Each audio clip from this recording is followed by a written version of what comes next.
ప్రార్థన. సకల ఆశీర్వాదాలకు కారణభూతుడు అయిన మా ప్రియ పరలోకపు తండ్రి, ఆ పరిశుద్ధుడా, జీవము కలిగిన మా నాయన, మీకే స్తోత్రం తండ్రి. ఉదయకాల దినమున మమ్మల్ని అందరినీ సజీవ లెక్కలో ఉంచి తండ్రి అని పిలువుటకు మీ పాద సన్నిధిలో మమ్మల్ని అందరినీ సమకూర్చి మీరు మాపై చూపిన ప్రేమను కృపకు తండ్రి, మేమందరం ఈ శరీరములో ఉన్న కాలం మీ యొక్క స్వరూప సుగుణాలను కలిగి మేము బ్రతకాలని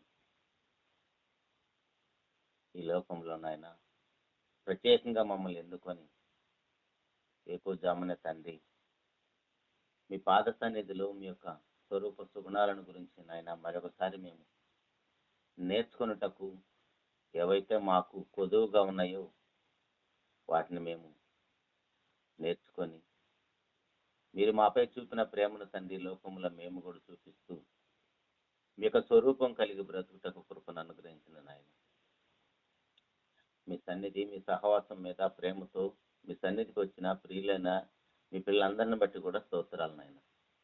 అలుపుడు నాయన నేను మీ పిల్లలతో మీ మాటలు పంచుకోవడానికి నాకు ఇచ్చిన భాగ్యాన్ని బట్టి స్తోత్రాలు నాయన.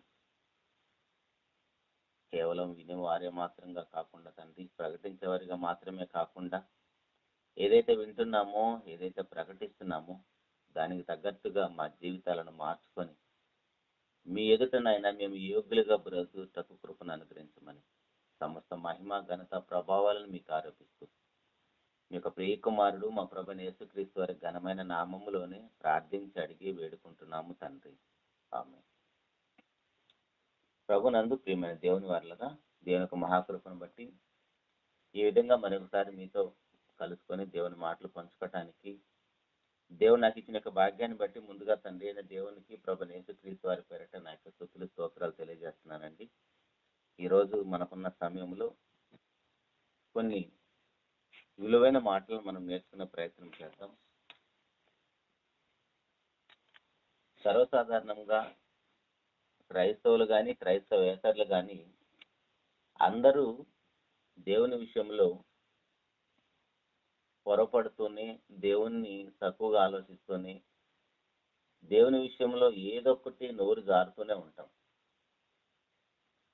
కానీ దేవుడు అంటే ఏంటో, ఆయన యొక్క శక్తి సామర్థ్యాలు ఏమిటో, ఆయన యొక్క సుగుణాలు ఎలాంటివో మనకు అర్థమైనప్పుడు నోరు తెరిచి దేవుడిని మనం ఒక మాట అనటానికి కూడా మనకి సాహసం చేయలేం. మామూలుగానే భూమి మీద ఉన్న నరులు కొంతమంది చాలా మంచివారు ఉంటారు. ఎంత మంచివారు ఉంటారంటే నోరు తెరిచి వాళ్ళని మనం ఒక మాట అనటానికి కూడా మనకి ఇష్టం ఉండదు.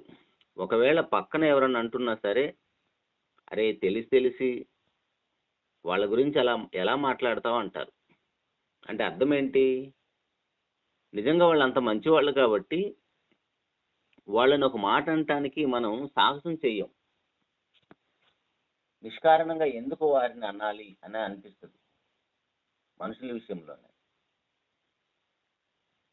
ఎందుకంటే వారు బ్రతుకుతున్న బ్రతుకును మనం చూస్తున్నాం కాబట్టి. ఎవరిని ఏమనరు, ఎవరికి అన్యాయం చేయరు, వారి వల్ల ఎవరికి ప్రమాదం ఉండదు, వీలైతే మంచి చేస్తారు తప్ప. అలాంటప్పుడు వారి గురించి మనం ఒక మాట అనటానికి కూడా మనం తెగించం. వేరే వాళ్ళు ఒకవేళ వారి గురించి మాట్లాడుతున్నా సరే, బ్రదర్ మీకు వాళ్ళ గురించి పెద్దగా తెలియదేమో, తెలియకుండా వారి గురించి మాట్లాడకండి అని తెలిసిన వారు అంటూ ఉంటారు వారి గురించి. అంటే మనుషుల గురించి మనకున్న ఒక మంచి అభిప్రాయం ఇది. మరి దేవుని గురించి మనకి ఏం తెలుసని దేవుని దగ్గరికి వెళ్ళినప్పుడు మనం నోరు పారేసుకుంటూ ఉంటాం. మామూలుగానే దేవుడు ఆయన అపరిమితుడు, అనంతుడు. మనం పరిమితి కలిగిన వాళ్ళం, నరమాతులం, భూమి మీద బ్రతికే నరులం మనం. అట్లాంటిది అనంతుడైన దేవుణ్ణి మనం అర్థం చేసుకోవటం మన మేధస్సుకి అందదు. అది మన స్థాయి కూడా కాదు. అయినా సరే దేవుణ్ణి అర్థం చేసుకోవటం కోసం దేవుడు కొన్ని కొన్ని కార్యక్రమాలను మన కళ్ళ ముందు పెట్టాడు. ముందుగా ప్రకృతిని చూడమన్నాడు. వీలైతే ఈ పాట మరోసారి ఆలోచించే ప్రయత్నం చేద్దాం. జస్ట్ కొన్ని అవుటర్ లైన్ మాట్లాడదాం. తర్వాత ఇశ్రాయేలు జనాంగం ద్వారా తనేంటో చెప్పాలనుకున్నాడు. ప్రవక్తలు వీళ్ళందరి ద్వారా తనేంటో చెప్పాలనుకున్నాడు. తన యొక్క గుణగణాలను సమాజంలో చూపించాలనుకున్నాడు. వీటన్నిటి విషయాల్లో ఫెయిల్ అయినప్పుడు తర్వాత తన ప్రియకుమారుని భూలోకానికి పంపించి తనంటే ఏంటో, తను ఎలా ఉంటాడో, తన యొక్క లక్షణాలు ఏంటో, మనుషుల పట్ల ఆయనకున్న ప్రేమ ఏంటో చూపించడం కోసమే ప్రభువైన యేసుక్రీస్తు వారు వచ్చాడు. ఇంకా ప్రభువైన యేసుక్రీస్తు వారు భూలోకంలో ఉన్నంత కాలము ఆయన ఎలా బ్రతికాడో కొద్దో గొప్ప అవగాహన ఉన్నవారు ఎవరైనా సరే ప్రభు గురించి ఒక మాట మాట్లాడటానికి కూడా తప్పుగా సాహసం చేయరు. అఫ్కోర్స్ బైబిల్ చదవక యేసు ప్రభు అంటే ఏంటో తెలియక ఒక ద్వేషపూరితమైన భావంతో ప్రభువారి మీద నిందలు మోపుతున్న వారు లేకపోలేదు, కానీ వారికి నిజంగా ప్రభు గురించి తెలియకనే మాట్లాడుతున్నారు. నిజంగా తెలియకనే మాట్లాడుతున్నారు. తెలిసిన మనమన్నా క్రైస్తవులము మేము ఆయన బిడ్డలం కాదు అన్నట్టుగా బ్రతుకుతాం. క్రైస్తవులుగా మనము బాప్తిసం పొందిన తర్వాత క్రీస్తు ప్రభువును ధరించుకొని దేవుని బిడ్డలుగా బ్రతుకుతున్నప్పటికీ కూడా అది సమాజానికి తెలుసు, కానీ మన యొక్క క్రియలు, మన యొక్క స్వభావం, మన యొక్క ఆలోచనలు, మన యొక్క నడకలు ఇవన్నీ ఆలోచిస్తే మేము ఆయనకి సంబంధించిన వాళ్ళం కాదు అన్నట్టుగానే బ్రతుకుతాం. కానీ మనం ఎలా ఉన్నా, క్రైస్తవేతరులు ఎలా ఉన్నా, దేవుడు మాత్రము ఎప్పటికీ కూడా తాను దేవుణ్ణి కాదన్నట్టుగా బ్రతకడు. దేవుడు మన కళ్ళ ముందున్న ప్రభువైన యేసుక్రీస్తు వారు తను ఎప్పటికీ నేను దేవుణ్ణి కాదు, నేను 100% దేవుడు, ఆయన యేసుప్రభు వారు 100% నరుడు.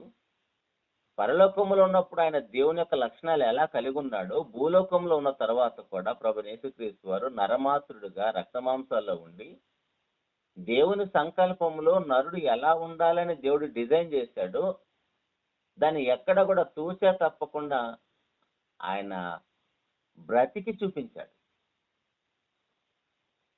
ప్రభువైన యేసుక్రీస్తు వారు. అలా ప్రభువైన యేసుక్రీస్తు వారు బ్రతుకుతూ ఆయన చూపించిన ఒక మంచి సుగుణాన్ని మనం ఈరోజు ఆలోచించే ప్రయత్నం చేద్దాం. మనందరికీ బాగా తెలిసిన పదం, మనం చూపించే పదం, మన జీవితాలు అనుభవించేది అది దేవుని యొక్క ప్రేమ. ఈరోజు మన పాఠం పేరు కూడా దేవుని ప్రేమ. దేవుని ప్రేమ గురించి మనం చనిపోయిన దాకా నేర్చుకున్నా సరే దేవుని ప్రేమను మనం అర్థం చేసుకోలేము. ఇందాక అన్నగారు చక్కటి పాట పాడి వినిపించారు. మనం దేవుని ప్రేమను మనం వర్ణించలేము. దేవుని ప్రేమను మనం ఒకవేళ కవితలు కానీ పాటలు కానీ చేయాలన్నా సరే మనకు పదాలు సరిపోవు. ఎందుకంటే దేవుడు మనల్ని అంతగా ప్రేమించాడు. కానీ మనమేమనుకుంటా ఉంటే దేవుని విషయంలో దేవుడు కేవలం ఎప్పుడు తప్పులు పట్టేవాడు,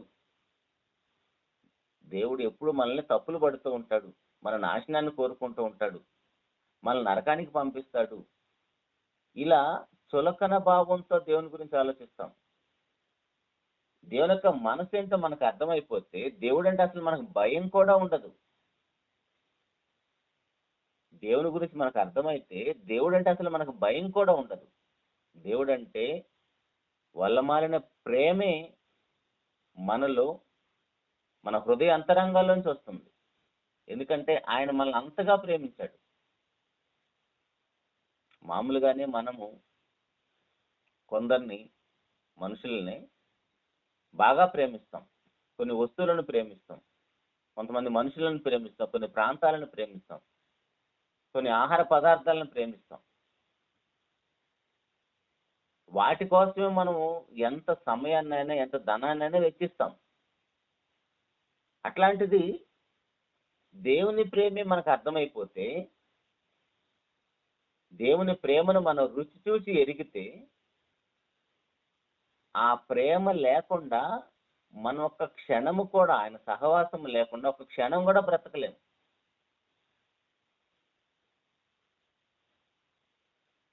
అసలు ఎన్నున్నా సరే దేవుని యొక్క ఆ ప్రసన్నత, దేవుని యొక్క సన్నిధి మనతో ఉంటే ఇంకా అసలు ఏది అవసరం లేదు. ఇది చాలు, దేవుని కృప చాలు నాకు, ఆయన యొక్క సన్నిధి సహవాసం ఉంటే చాలు. ఆ స్థాయికి వెళతాం. దేవుని యొక్క మనసు మనకు అర్థమైపోతే, దేవుడు నిన్ను ఎంతగా ప్రేమించాడో అర్థమైతే మనం ఆ స్థాయికి వెళ్ళిపోతాం. మనం ఆ స్థాయికి వెళ్ళలేదు కాబట్టి ప్రతి నిత్యము దేవుడు ప్రతిరోజు మనకి సంవత్సరం అనే ఒక దయా కిరీటాన్ని, ఒక నెలని, ఒక దినాన్ని, ఒక రోజుని పొడిగిస్తూ ఇదిగో మనందరికి ఇంత ఆయుష్కాలాన్ని ప్రసాదించాడు. ఎందుకు? నువ్వెందుకు పుట్టావు? నీ తండ్రి, నీ దేవుడు నేను ఎంతగా ప్రేమించాడు అది తెలుసుకుంటే తప్ప నువ్వు మరలా ఆయన యొద్దకు రాలేవు. దేవుడున్న లోకానికి మనం వెళ్ళాలంటే, దేవుడు నీ కోసం ఏం చేశాడో, నేను ఎంతగా ప్రేమించాడో తెలుసుకోకపోతే నువ్వు ఆయన దగ్గరకు వెళ్ళలేవు. అందుకోసమే దేవుడు మనందరికీ ఆయుష్కాల దినాలను పొడిగిస్తూనే ఉన్నాడు.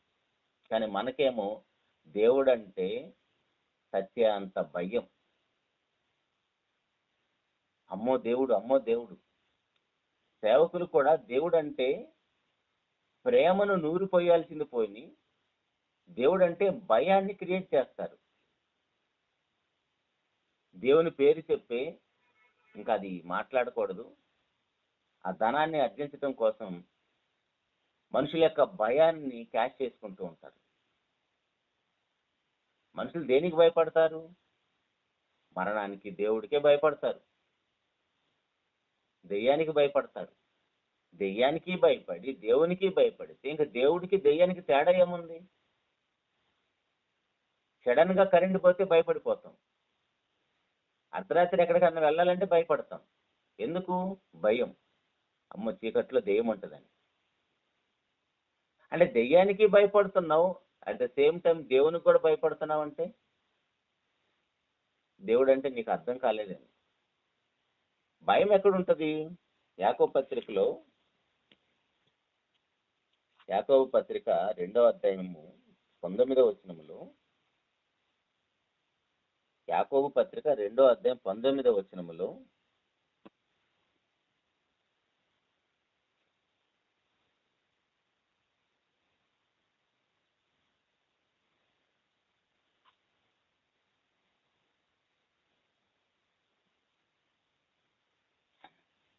దేవుడు ఒక్కడే నిన్ను నమ్ముతున్నావు, అలాగ నమ్ముట మంచిదే. దెయ్యములను నమ్మి వణుకుతున్నవి. దెయ్యాలు కూడా దేవుడంటే తెలుసు వాటికి, అందుకనే అవి దేవుని నమ్ముతున్నాయి. నమ్మటమే మాత్రమే కాదు, నమ్మి వణుకుతున్నాయి, భయపడుతున్నాయి. దెయ్యానికి ఎందుకు అంత భయం? దేవుడంటే దేవుడి గురించి దెయ్యానికి బాగా తెలుసు కాబట్టి, అది బ్రతుకుతున్న బ్రతుకును బట్టి అది ఎక్కడికి వెళుతుందో, దేవుడు దాన్ని ఎలా శిక్షిస్తాడో దానికి తెలుసు కాబట్టి అంత భయపడుతుంది. మరి నువ్వెందుకు భయపడుతున్నావు దేవుని విషయంలో? అసలు దేవుని ప్రేమ నీకు అర్థమైందా? దేవుడు ప్రేమయ్య ఉన్నాడు. దేవుడు ప్రేమ స్వరూపి. దేవుడు అంటేనే ప్రేమ, ప్రేమ అంటేనే దేవుడు. ఆ దేవుడు నరుల కోసం, మన కోసం ఏం చేశాడో ఒకసారి అర్థమైతే, ఆయన కోసం మనం ఒక్క క్షణమైనా సరే, మీటింగ్ కావచ్చు, ఆన్లైన్ క్లాసులు కావచ్చు, ఆరాధన కావచ్చు, లేదా వేరే ప్రాంతాలు ఎక్కడైనా మీటింగ్స్ ఉన్నా సరే దేనికి కూడా లేటుగా వెళ్ళలేం. నా తండ్రి నా కోసం వస్తున్నాడు, నా తండ్రి గురించి తెలుసుకోవడానికి నేనే ముందెళ్ళాలని మనమే 10 నిమిషాలు ముందుంటాం. ఎందుకంటే అది ఆయన మీద ఉన్న ప్రేమ. ఎవరైనా మనల్ని కలవటానికి, మనకి బాగా ప్రేమిస్తున్న స్నేహితులు కానీ, బంధువులు కానీ ఎవరన్నా మన ఇంటికి వస్తున్నారంటే వాళ్ళ కోసం మనం ముందుగానే అన్ని సిద్ధం చేసి రెడీగా ఉంటాం కదా, ఎప్పుడు వస్తారని. మనమే వెళ్ళి రిసీవ్ చేసుకుంటాం. ఏం బస్ స్టాండ్, రైల్వే స్టేషన్లో ఫ్లైట్ దిగిన వాళ్ళు ఇంటికి రాలేరా? ఎందుకు మనమే వెళ్ళి రిసీవ్ చేసుకుంటాం? వాళ్ళ మీద మనకున్న గౌరవం, వాళ్ళ మీద మనకున్న ప్రేమ. అలాగనే మనమేమో దేవుని సన్నిధికి ఎలా వెళ్తాం? అన్నిట్లో లేటుగానే వెళ్తాం. పాటలు, ప్రార్థన, వాక్యం ఎప్పుడో ముగింపులో వెళ్తాం. సపోజ్ కొంతమంది టయానికి వెళ్తారు, నేను వాళ్ళని తప్పు పట్టట్లేదు, వెళ్ళని వాళ్ళ గురించే మాట్లాడేది ఎప్పుడైనా సరే. కాబట్టి ప్రియ దేవుని సంగమా, దేవుడు అంటే మనకి భయం ఉండకూడదు, దేవుడు అంటే మనకి ప్రేమ ఉండాలి. ఎందుకంటే దేవుడు మనల్ని ఎంతగా ప్రేమించాడో మనకు అర్థమైపోతే అలాంటప్పుడు ఇంక భయమే ఉండదు దేవుడు అంటే. మొదటి యోహాను పత్రిక 4వ అధ్యాయము 18వ వచనంలో, మొదటి యోహాను పత్రిక 4వ అధ్యాయం 18వ వచనంలో, ప్రేమలో భయం ఉండదు, అంతేకాదు పరిపూర్ణమైన ప్రేమ భయమును వెళ్ళగొట్టును. భయము దండనతో కూడినది, భయపడువాడు ప్రేమయందు పరిపూర్ణము చేయబడిన వాడు కాడు. అఫ్కోర్స్ మనకి దేవుడు అంటే తెలియనప్పుడు, అమ్మో దేవుడు దేవుడు దేవుడు అంటే మనల్ని నరకానికి పంపిస్తాడు, దేవుడు మనల్ని శిక్షిస్తాడు అనే భయంలో ఒకవేళ ఉన్నామనుకో, ఇప్పుడైనా తెలుసుకో నేనంటే ఏంటో అని అంటున్నాడు దేవుడు. ఏమంటున్నాడంటే, నిజంగా నేనంటే నీకు అర్థమైపోతే నా దగ్గరకు రావడానికి నీకు అసలు భయమే ఉండదు. ఎందుకంటే నేను నిన్ను శిక్షించేవాడిని కాదు. నేను నిన్ను ఎంతగా ప్రేమిస్తున్నా నా అర్థమైపోతే ప్రేమించేవాడి దగ్గరికి ఎందుకు భయపడుతూ వెళ్తాం మనం? దెయ్యం అంటే మనకి ఎందుకు భయం? వాడు ఏదో చేస్తాడని భయం. ఆల్రెడీ మనం చూసిన సినిమాలు, సీరియల్స్, ఆల్రెడీ పాత నిబంధన కాలం నుంచి కూడా దెయ్యాలు నరులను ఎలా ఇబ్బంది పెట్టాయో, వారిని ఎలా శిక్షించాయో ఇవన్నీ మనకు తెలుసు. కాబట్టి ఆ దెయ్యం అంటే మనకు భయం. మరి దేవుడు అన్నా కూడా ఎందుకు భయం ఉంది? దేవుడి గురించి మనకు సరిగ్గా తెలియలేదు కాబట్టి, దేవుడి గురించి మనం సరిగ్గా అర్థం చేసుకోలేదు కాబట్టి. అందుకని ప్రేమలో భయం ఉండదు. ప్రేమించేవాడి దగ్గర మనకి ఎందుకు భయం? అతని వల్ల మనకు ప్రమాదం ఉందన్నప్పుడు కదా భయపడతాం. ప్రేమలో భయం ఉండదు, అంతేకాదు పరిపూర్ణ ప్రేమ భయంను వెళ్ళగొడుతుంది. నువ్వు నిజంగా దేవుడిని ఎంతగా ప్రేమించాడో అర్థమైపోతే, ఆ దేవుని ప్రేమను మనం అర్థం చేసుకుంటే 100% మనం దేవుడి దగ్గర అంతే ప్రేమ కలిగి బ్రతుకుతాం. అలా బ్రతికిన బైబిల్లో భక్తులు ఎందరో ఉన్నారు. చూద్దాం వీలైతే ఒకరిద్దరిని. కానీ భయం అనేది దండనతో కూడినది, భయపడేవాడు ప్రేమ యందు పరిపూర్ణం చేయబడిన వాడు కాడు. ఎందుకంటే అసలు దేవుడు అంటేనే ఆయన ప్రేమ స్వరూపి. 8వ వచనంలో కూడా చూడండి, 4వ అధ్యాయం మొదటి యోహాను పత్రిక 8వ వచనంలో, దేవుడు ప్రేమ స్వరూపి, ప్రేమ లేనివాడు దేవుని ఎరుగని వాడు. దేవుని యొక్క సుగుణాలతోటి, దేవుని యొక్క లక్షణాలతోటే మనం కలుగు చేయబడ్డాం. దేవుడు ఏమై ఉన్నాడు? ఆయన ప్రేమ స్వరూపి. దేవుడే ప్రేమ స్వరూపి అయినప్పుడు, ఇప్పుడు మనలో ప్రేమ లేదనుకోండి, మనలో ప్రేమ లేదంటే అర్థం ఏంటి? మనం దేవుని అర్థం చేసుకోలేదు, దేవుని మనం ఎరుగలేదని అర్థం. అందుకే ప్రేమ లేనివాడు దేవుని ఎరుగడు. ఆయన నిన్ను ఎంతగా ప్రేమించాడో నీకు అర్థమైపోతే ఖచ్చితంగా దేవుణ్ణి తెలుసుకుంటాం మనం. ఖచ్చితంగా దేవుణ్ణి తెలుసుకున్నప్పుడు మనం కూడా అలాగనే బ్రతుకుతాం. 16వ వచనంలో కూడా, మొదటి యోహాను పత్రిక 4వ అధ్యాయం 16వ వచనంలో, మన ఎడల దేవునికున్న ప్రేమను మనం ఎరిగిన వారమై దాన్ని నమ్ముకొని ఉన్నాము. ఎందుకు మనం ప్రేమ కలిగి ఉండాలంటే, దేవుడు మనల్ని ఎంతగా ప్రేమించాడో, మన ఎడల దేవునికున్న ప్రేమను మనం ఎరిగిన వారమై దాన్ని నమ్ముకొని ఉన్నాము. దేవుడు ప్రేమ స్వరూపి ఉన్నాడు. ప్రేమ యందు నిలిచి ఉండేవాడు దేవుని యందు నిలిచి ఉన్నాడు, దేవుడు వాని యందు నిలిచి ఉంటాడు. ఆ కనెక్షన్ చూడండి ఎలా ఉందో, అన్యోన్య సంబంధం, అన్యోన్య సహవాసం ఎలా ఉందో చూడండి. మనం దేవుని ప్రేమను ఎరిగి ఉంటే, దేవుడు ప్రేమామయుడు, దేవుడే ప్రేమయ్యే ఉన్నాడు. ప్రేమ అంటేనే దేవుడు, దేవుడు అంటేనే ప్రేమ. ఆయన ప్రేమ స్వరూపి. ఆ ప్రేమను మనం ఎరిగి ఉంటే ఖచ్చితంగా మనం కూడా అలాగనే బ్రతుకుతాము. మనం కూడా అలా బ్రతకాలంటే ఆయన్ని ఎరగాలి, ఆయన్ని తెలుసుకోవాలి, ఆయన అర్థం చేసుకోవాలి, రుచి చూసి ఎరగాలి. అప్పుడు దేవుడు అంటే మనకి భయమే ఉండదు. దేవుడు అంటే మనకి చెప్పనలివి కానంత ప్రేమే ఉంటుంది. ఎందుకంటే ఆయన మనల్ని ఎంతో ప్రేమించాడు. మనందరికి బాగా తెలిసిన మాట. దేవుడు లోకంను ఎంతో ప్రేమించాడు. ఎంత ప్రేమించాడు? దేవుడు నిన్ను ప్రేమించిన దానికి ఒక 4-5 ఉదాహరణలు చెప్పు, ఒక 10 ఉదాహరణలు చెప్పు, లేదా ఒక 100 కారణాలు చెప్పు అన్నామనుకోండి, నాన్ స్టాప్గా ఆగకుండా చెప్పగలుగుతామా? దేవుడు నన్ను ఇదిగోండి దీనిని బట్టి ప్రేమించాడు, దేవుడు నా కోసం చేసిన క్రియల గురించి మాట్లాడమంటే ఎన్ని విషయాలు మాట్లాడగలుగుతాం? దన మాట్లాడగలుగుతామా? అలా మాట్లాడలేము అంటే దేవుడు మనకి ఏం చేశాడో తెలియలేదని అర్థం. దేవుడు మనకి ఏం చేసాడో తెలియాలంటే ఒకసారి మన ఇంట్లోకే వద్దాం. దేవుడు మనకి ఏం చేసాడో తెలియాలంటే మనమందరం కూడా తండ్రులుగా ఉన్నాం, తల్లులుగా ఉన్నాం కదా, తండ్రులుగా ఉన్నాం. నిజమైన తల్లిదండ్రుల గురించి మాట్లాడుతున్నాను.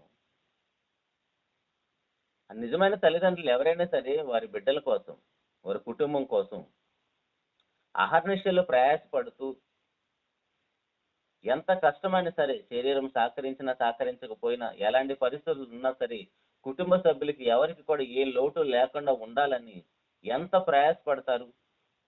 నిజానికి కుటుంబ సభ్యులకి ఎవరికి కూడా పెద్దగా తండ్రి పడే కష్టం, తండ్రి యొక్క వేదన, తన మనసులో తన హృదయంలో ఎలా వేదన పడుతున్నాడో కుటుంబం కోసం పెద్దగా కుటుంబ సభ్యులకి కనబడనియడు. ఎప్పుడు కుటుంబంలో నవ్వుతూనే తన బాధలు తన హృదయంలో ఉంచుకొని కుటుంబాన్ని పోషిస్తూ ఉంటాడు, కుటుంబాన్ని ప్రేమిస్తూ ఉంటాడు తండ్రి లేదా భర్త. ఆ తండ్రి గురించి మాట్లాడుతూ, తండ్రి కుటుంబం కోసం ఇంత చేస్తాడు కదా, పిల్లల కోసం, భార్య కోసం కూడా. అయినా సరే దేవుడు ఏమంటున్నాడంటే ఆ తండ్రులతో మాట్లాడుతూ, మీరు చెడ్డవారైన తండ్రులు అంటాడు. మత్తయి సువార్త 7వ అధ్యాయము 9వ వచనంలో, మత్తయి సువార్త 7వ అధ్యాయం 9వ వచనంలో తండ్రుల గురించి అంటే మన గురించే మాట్లాడుతూ,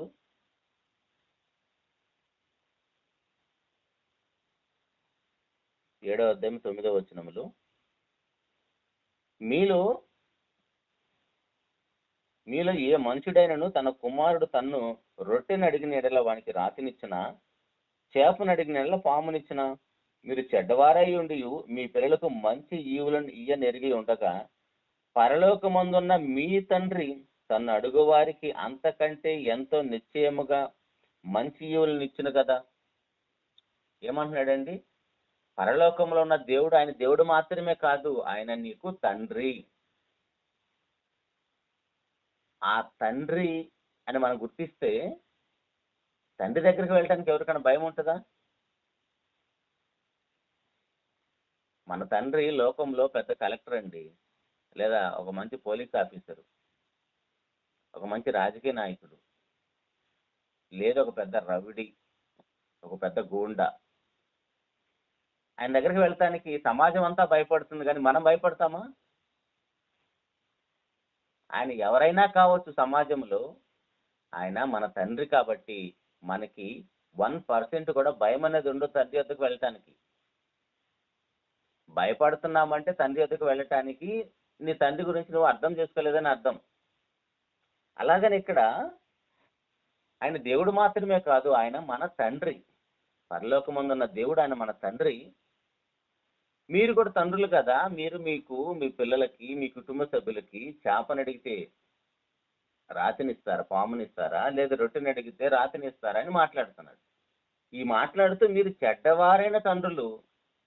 చెడ్డవారైన తండ్రులైన మీరే మీ పిల్లలకి మంచి ఈవులను ఇయ్యనెరిగి ఉండగా, చెడుతనమే లేని మంచివాడైన దేవుడు, ప్రేమ కలిగిన దేవుడు, ప్రేమ స్వరూపైన దేవుడు, ప్రేమయ్య ఉన్న దేవుడు అంతకంటే మంచి ఈవులను ఇస్తాడు కదా. అర్థమవుతుందండి?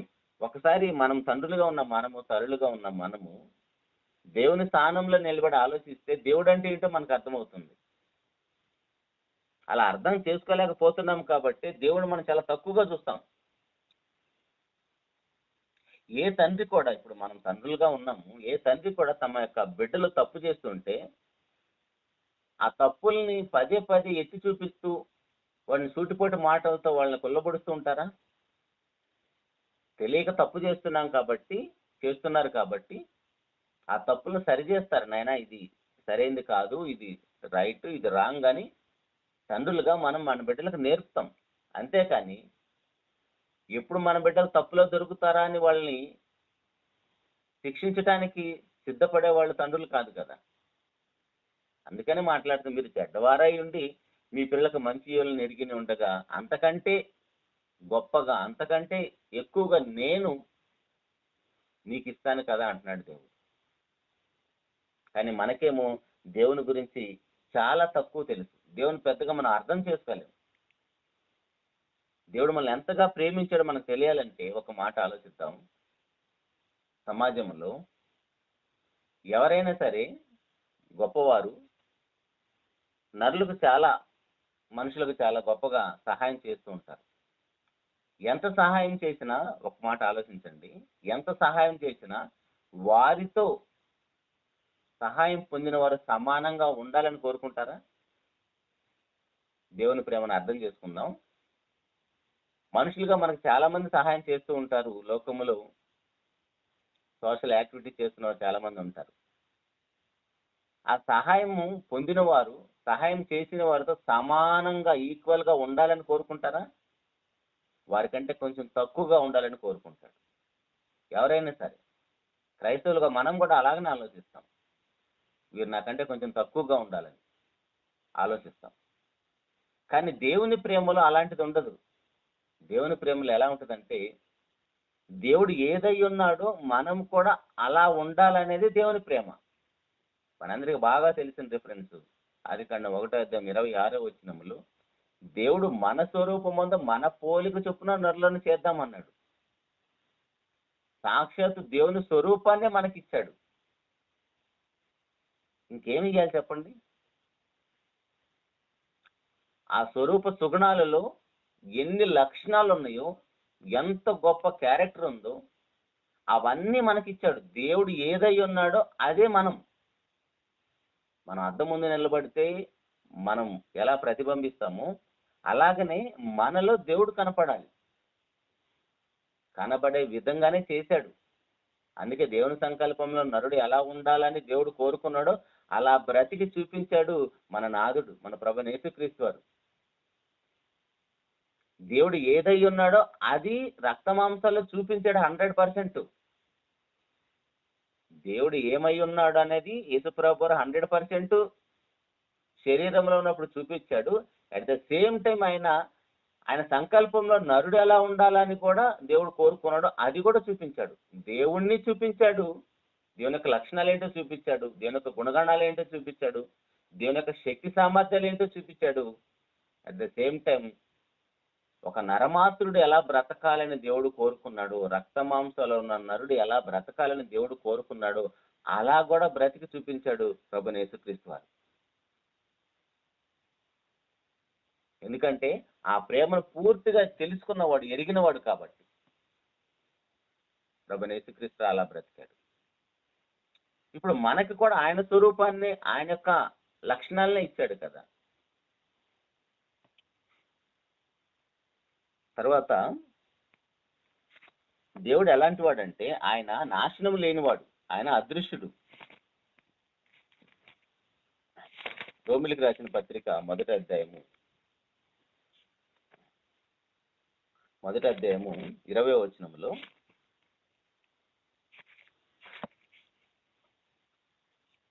రోమపత్రిక 1వ అధ్యాయం 20వ వచనంలో ఆయన అదృశ్య లక్షణములు అనగా ఆయన నిత్యశక్తియు దైవత్వమును జగదుత్పత్తి మొదలుకొని సృష్టింపబడిన వస్తువులను ఆలోచించడం వల్ల తేటపడుచున్నవి కనుక వారు నిరుత్తరులై ఉన్నారు. ఇక్కడ దేవుడు ఎవరంట? ఆయన అదృశ్యుడు. మరి నువ్వు, నేను, నరులందరూ మనం అందరం కూడా అదృశ్యులమే. మన ఆత్మను మనం చూసుకోగలుగుతున్నామా? దేవుళ్ళ నుంచి మనకు వచ్చిన భాగాన్ని మనం ఏం చూస్తున్నాం? మన ఆకారాన్ని చూస్తున్నాం, మన స్వరూపాన్ని చూడలేదు. మన యొక్క లక్షణాలను మనం చూడలేదు. లక్షణాలు క్రియల్లో కనపడతాయి. మరి అద్దం ముందు నిలబడ్డప్పుడు భౌతికంగా ఉన్న ఈ ఆకారాన్నే చూడగలుగుతున్నాం మనం. కానీ భౌతికంగా మన దేవుడిని చూడగలుగుతామా? అలాగనే మనల్ని కూడా ఎవరు చూడలేము. మనల్ని మనం కూడా చూసుకోలేము. మనం కూడా అదృశ్యులమే. మన దేవుడు ఏదై ఉన్నాడో, దేవుడు చూడండి మనల్ని ఎంతగా ప్రేమించాడంటే తన యొక్క లక్షణాలను ఇచ్చాడు. దేవుడు ఎలాగో అదృశ్యుడు, మనం కూడా అలా అదృశ్యులుగా ఉండేటట్టుగా దేవుడు మనల్ని కలుగజేశాడు. ఇంకా మొదటి తిమోతి పత్రికలో కూడా దేవుడు నాశనం లేనివాడు. దేవుడు ఎలాగైతే నాశనం లేనివాడు, మనల్ని కూడా దేవుడు అలాగనే చేశాడు, నాశనం లేనివాడిగా. తిమోతి గారికి రాసిన మొదటి పత్రిక మొదటి అధ్యాయము 17వ వచనములో, తిమోతి గారికి రాసిన మొదటి పత్రిక మొదటి అధ్యాయం 17వ వచనములో, సకల యుగంలో రాజయుండి అక్షయుడును అదృశ్యుడును. దేవుడు ఎలాగైతే అక్షయుడో అదృశ్యుడో నాశనం లేనివాడో కంటికి కనిపించడో మనల్ని కూడా అలాగనే చేశాడు. కానీ లోకంలో ఉన్న మనుషులు సహాయం చేసి ఎలా చేస్తారు? వారితో సమాన స్థాయికి రావాలన్నంత గొప్పగా సహాయం చేస్తారా? కానీ అలా చేయరు. ఎలా చేస్తారు? నాకంటే కొంచెం తక్కువగా ఉండాలి.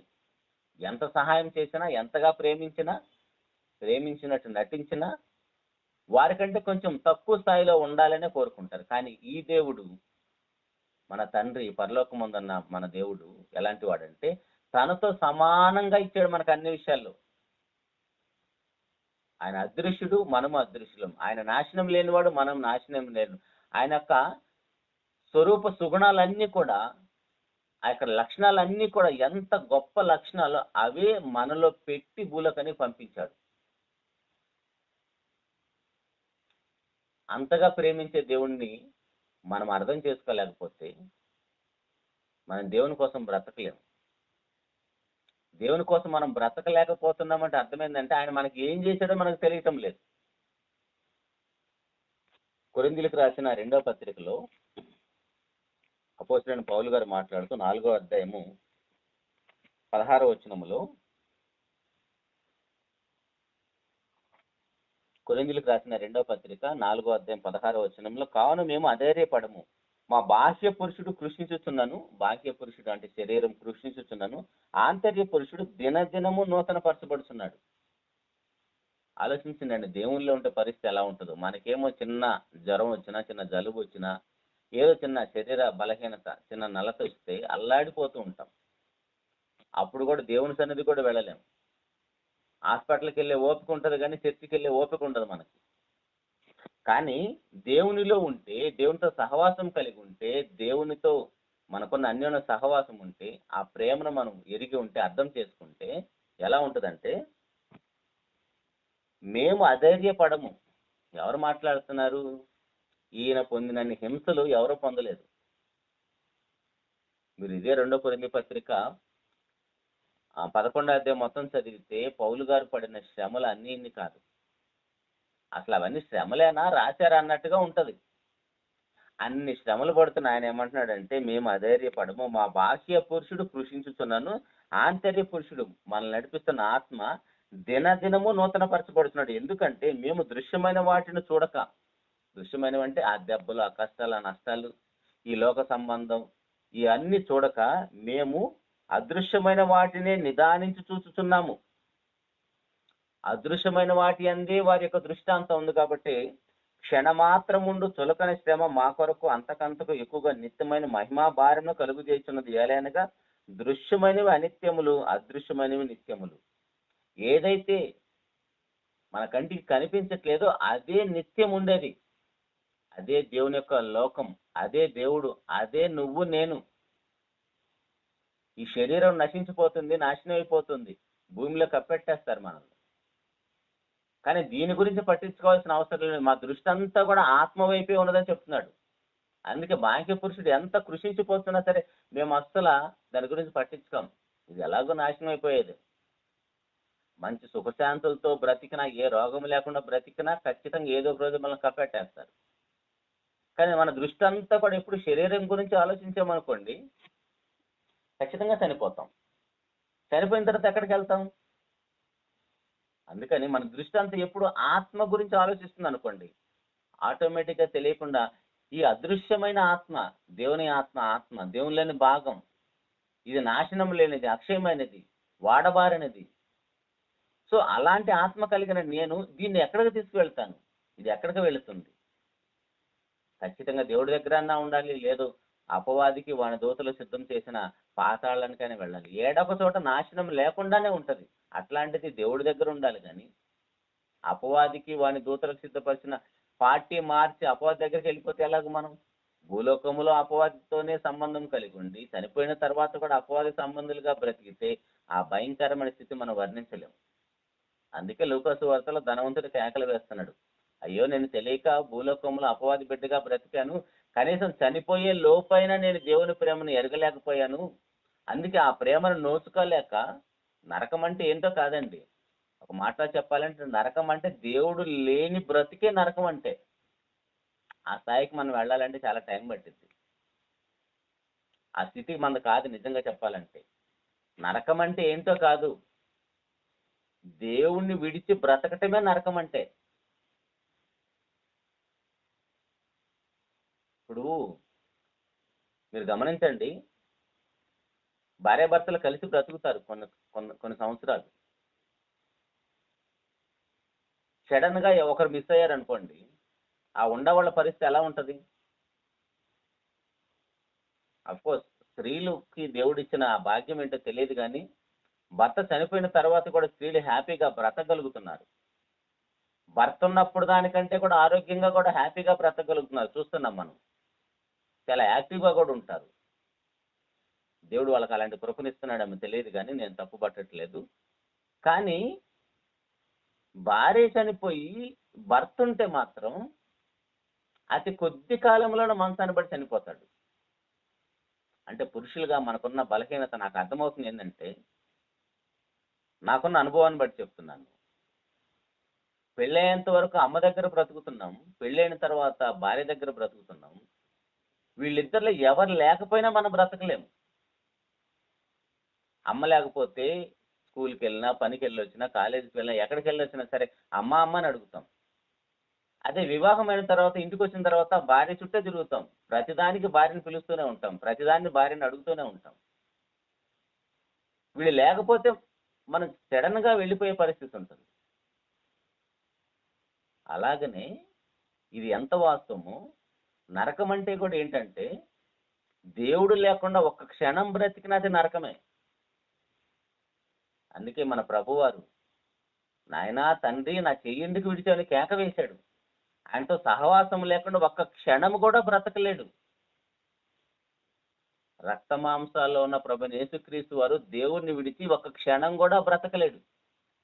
ఆయన చెయ్యి విడవకపోతే ఈయనకు మరణం రాదు. ఆయన మరణించకపోతే మన పాపాలకి ప్రాయశ్చిత్తం కలగదు. మన పాపాలకి ప్రాయశ్చిత్తం కలగటానికే ప్రభు యేసుక్రీస్తు వారు తండ్రి సహవాసాన్ని ఒక క్షణం వదిలించాడు చెయ్యి. ఆ ఒక్క క్షణాన్ని కూడా ప్రభు యేసుక్రీస్తు వారు దాన్ని, ఆ యొక్క దూరాన్ని తట్టుకోలేకపోయాడు. నాయనా తండ్రి ఎందుకు నన్ను చెయ్యి విడిచొని కేక వేస్తున్నాడు. అంటే దేవుడు లేకుండా ప్రభు యేసుక్రీస్తు వారు ఒక క్షణం కూడా ఉండలేడు, ఉండడు. కానీ మనమేంటి అంత హ్యాపీగా బ్రతికేస్తున్నాం సంవత్సరాలు సంవత్సరాలు. అదే నరకం అంటే. మనకు తెలియట్లేదు నరకం అంటే ఏదో అగ్గిల్లో మార్చేస్తాడు, పెన మీద వేపేస్తాడు కాదు. దేవుడు లేని బ్రతికే నరకం అంటే. అటు ప్రియ దేవుని సంగమా, దేవుడు ప్రేమయ్య ఉన్నాడు, ప్రేమ స్వరూపి ఆయన. ప్రేమ అంటేనే దేవుడు. ఆ దేవుడు మనల్ని ఎంతగా ప్రేమించాడంటే తన స్వరూపాన్ని ఇచ్చాడు, ఆయన అదృశ్య లక్షణాలను ఇచ్చాడు. ఆయన నాశనం లేనివాడు, మనల్ని కూడా నాశనం లేనివాడుగా పుట్టించాడు. ఆ ప్రేమను అర్థం చేసుకున్న బైబిల్లో భక్తులు ఎలా బ్రతికారో చూద్దాం ఒకసారి. ఇప్పుడు దేవుడు ఎలాగైతే ఆ లక్షణాలు కలిగి ఉన్నాడో అలాంటి లక్షణాలు మనలో కూడా పెట్టాడు కదా.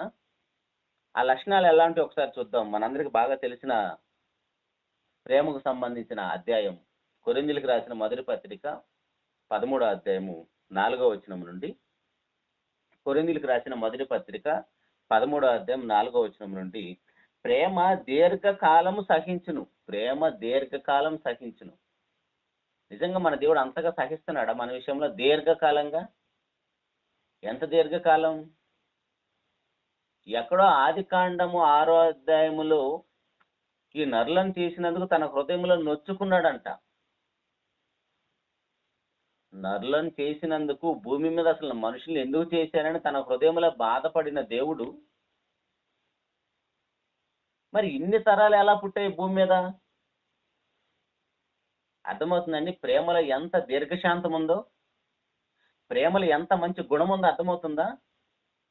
ఆ ప్రేమించే దేవుడు ఎలా ఎలా ప్రేమిస్తున్నాడంటే దీర్ఘకాలం సహిస్తున్నాడు మనల్ని. అందుకే ఇన్ని తరాలు వచ్చాయి భూమి మీదకి. మన తాతలు ముత్తాతలతో పోల్చుకుంటే మనం పుట్టేవాళ్ళం కాదు. ఇక మన తర్వాత కూడా మళ్ళీ ఎన్ని జనరేషన్లు వస్తాయో తెలియదు. అది దేవుని యొక్క దీర్ఘశాంతం అంటే. అలాంటి దేవుడే మాట్లాడుతున్నాడు ఇంకా పేతురు గారు రాసిన పత్రికలో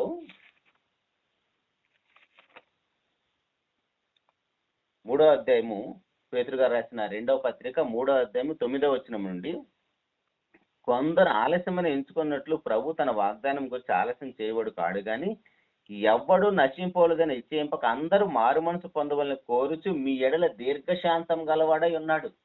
అది దేవుని యొక్క దీర్ఘశాంతం. ఆ ప్రేమలో ఉన్న మంచి లక్షణం ఏంటంటే క్షమించే గుణం, దీర్ఘశాంతం. ఎంత దీర్ఘశాంతం?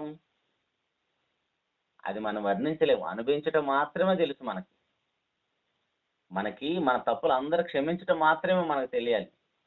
మనం ఏం కోరుకుంటాం మనుషులు ఏడలా? నేను ఏ తప్పు చేసినా అందరు నన్ను క్షమించాలి, నన్ను ఎవరు శిక్షించకూడదు, అదే కోరుకుంటాం. కానీ మనం క్షమిస్తాం అలాగూ? మనం క్షమించలేము, ఎందుకంటే మనలో ఆ ప్రేమ లేదు. మనం ఏదైతే కోరుకుంటామో అది మనం మాత్రం చెయ్యం. కానీ మనలో ప్రేమ ఉంటే ఆ ప్రేమకున్న మొట్టమొదటి లక్షణం ఏంటంటే ప్రేమ దీర్ఘకాలం సహించును. ప్రేమ దీర్ఘకాలం సహించును, దయ చూపించును. ప్రేమ మత్సరపడదు.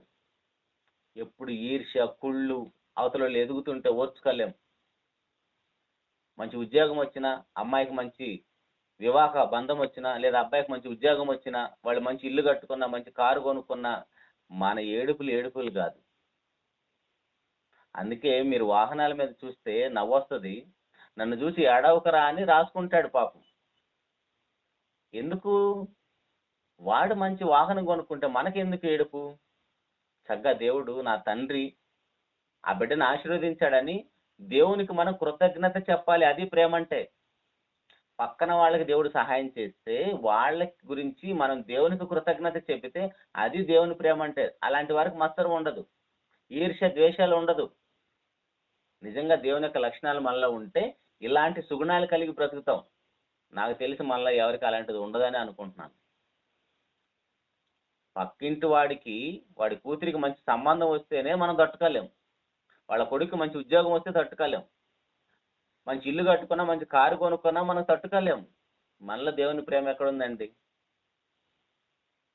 కానీ దేవుని ప్రేమ ఉంటే మనకి లక్షణాలు వస్తాయి. ఒకవేళ దేవునికి మహాకృపను బట్టి అలాంటి లక్షణాలు కలిగిన వారు ఉంటే దేవునికి స్తోత్రం.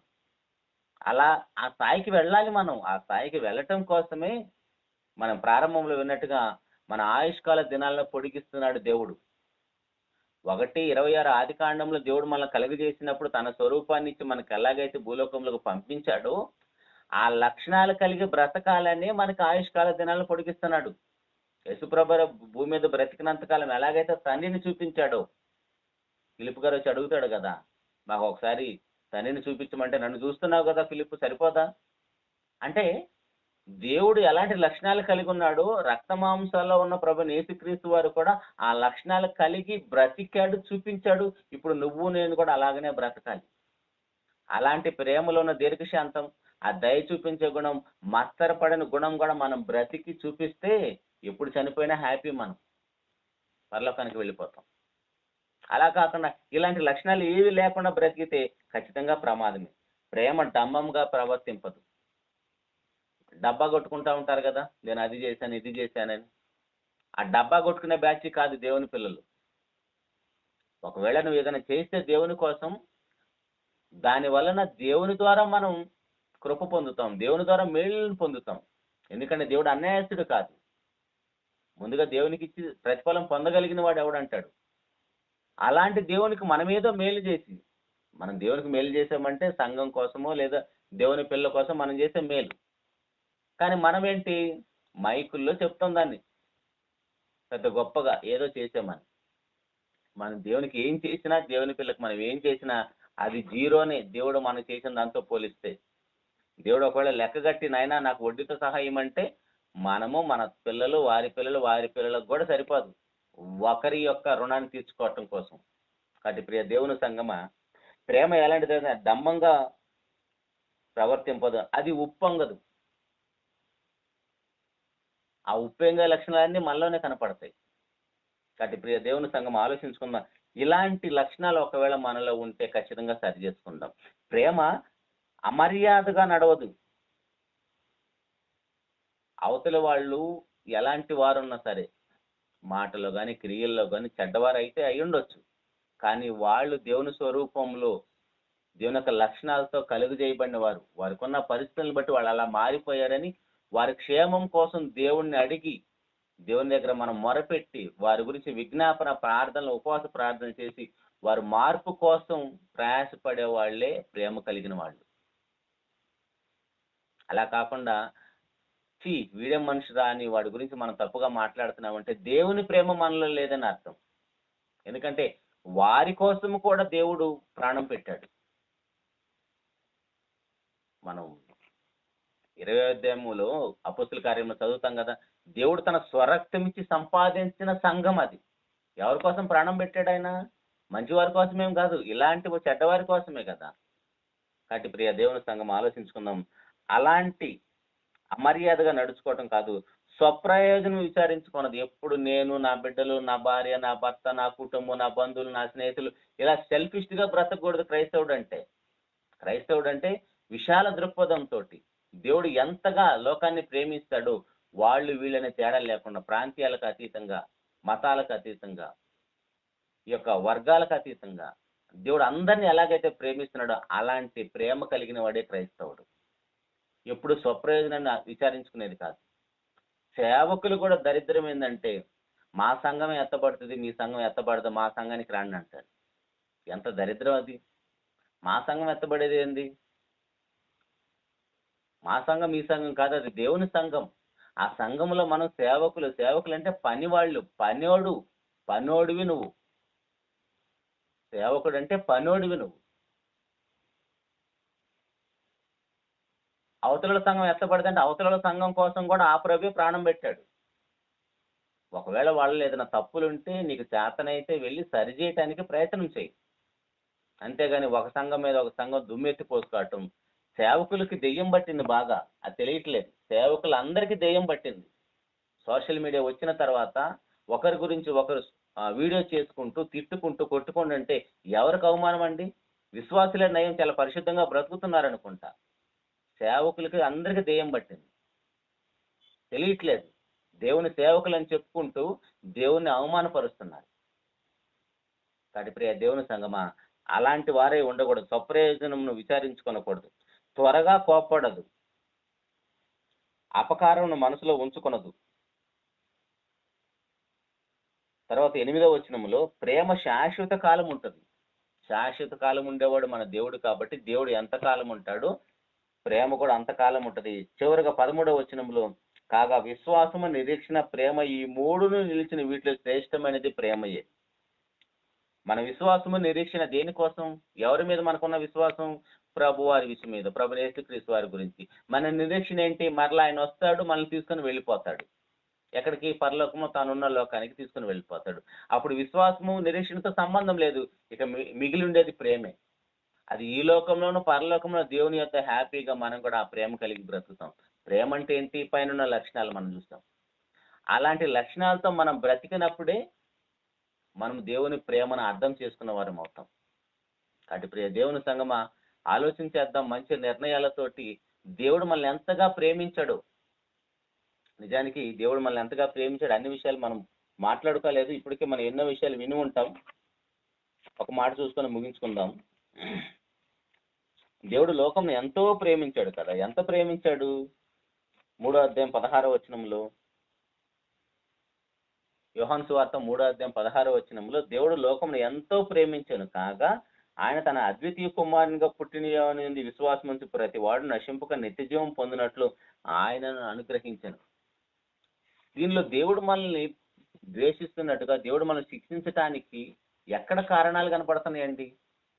మీరు బైబిల్ అంతా చదివితే మనకు అర్థమవుతుంది ఏంటంటే, మనం ధ్యానిస్తూ ఉంటే ప్రతిరోజు దేవుని మనసు మనం అర్థం చేసుకుంటుంటే, ఎక్కడ చూసినా సరే దేవుడు మనల్ని రక్షించడం కోసమే ఏదో ఒక కార్యక్రమాన్ని ఏర్పాటు చేస్తున్నాడు. ఒకటి కాకపోతే ఒకటి ఏదో ఒకటి మనల్ని రక్షించడం కోసమే దేవుడు ప్రణాళికలు సిద్ధం చేస్తున్నాడు, ప్లాన్లు మారుస్తూ ఉన్నాడే తప్ప మనల్ని శిక్షించడం కోసం మాత్రం కాదు. దానిలో ప్రేమ ఉంది. ఇప్పుడు అలాంటి ప్రేమ కలిగిన మనము కూడా ఆ ప్రేమను చూపించలేకపోతే మనం దేవుని పిల్లమని చెప్పుకునే ఉపయోగం ఏముంది? 1 యోహాను పత్రిక 3:16 కూడా మనందరికీ తెలిసిన మాట, దేవుడు లోకమును ఎంతో ప్రేమించాడు కదా, కాబట్టి ఆయన మన నిమిత్తం ప్రాణం పెట్టాడు. ఆయన మన నిమిత్తం అంటే పాపుల నిమిత్తం, మనందరం పాపులం కాబట్టి మన పాపాల నిమిత్తం ఆయన ప్రాణం పెట్టాడు. కాబట్టి మనము కూడా నిజంగా దేవుని ప్రేమ మనలో ఉంటే సహోదరుల నిమిత్తం ప్రాణం పెట్టబద్దులమై ఉన్నాం. మన సహోదరులు ఎవరైతే ఉన్నారో కుటుంబంలో ఉంటారు, మన రక్త సంబంధికులు, బంధువులు, స్నేహితులు, మన కొలీగ్స్, మనం పనిచేసే దగ్గర మనతో పాటు కలిసి పనిచేసే వీళ్ళు ఎవరైనా సరే మన సహోదరులే కదా. మరి వాళ్ళ కోసం కూడా మనం ప్రాణం పెట్టే స్థాయికి ప్రేమించాలి. అది దేవుని యొక్క లక్షణం. మొట్టమొదటి లక్షణమే ప్రేమ. ఇప్పుడు ఆత్మఫలాల్లో కూడా మొదటిది ఏంటిది? ప్రేమే కదా.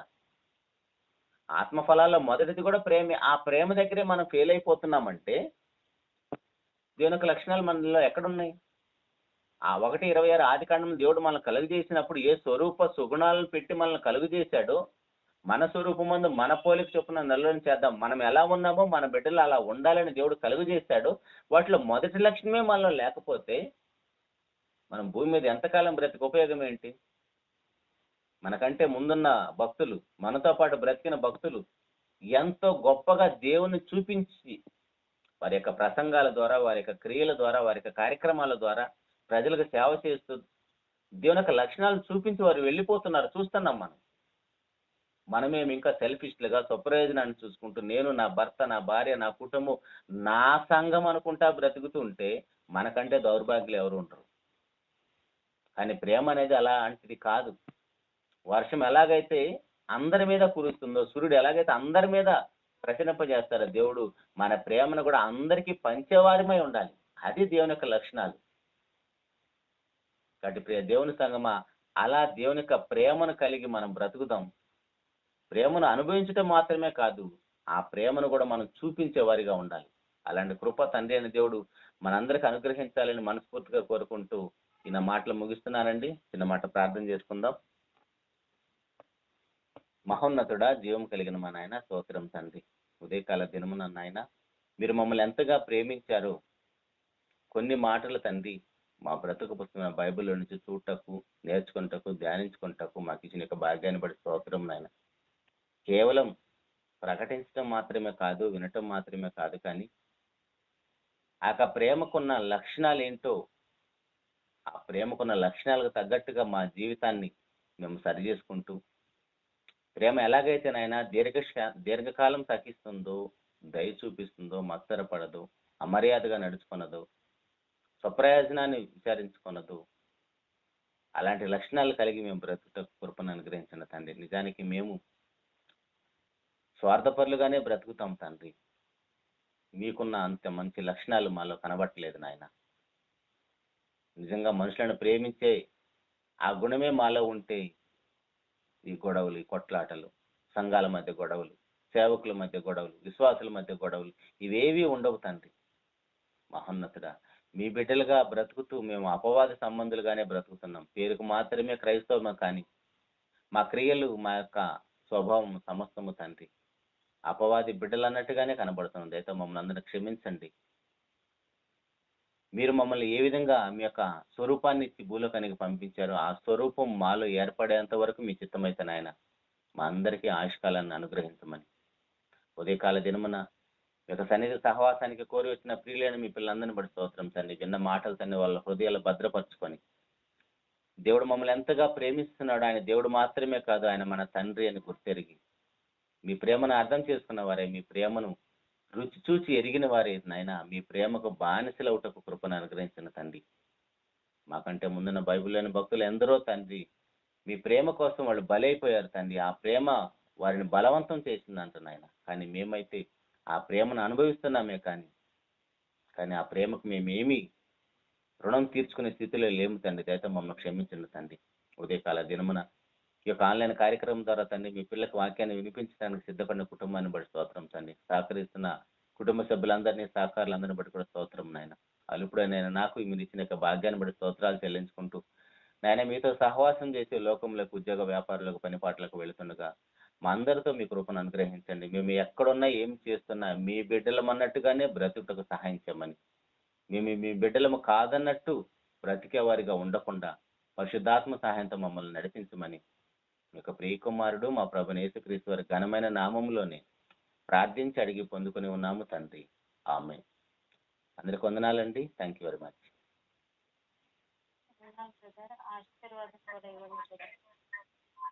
ప్రభువైన యేసు తండ్రి అయిన దేవుని నుండి, ప్రభువైన యేసుక్రీస్తు వారి నుండి, పరిశుద్ధాత్మ నుండి ప్రేమ, సహవాసం, కృప మనందరికీ సదాకాలం తోడై ఉండి నడిపించును గాక.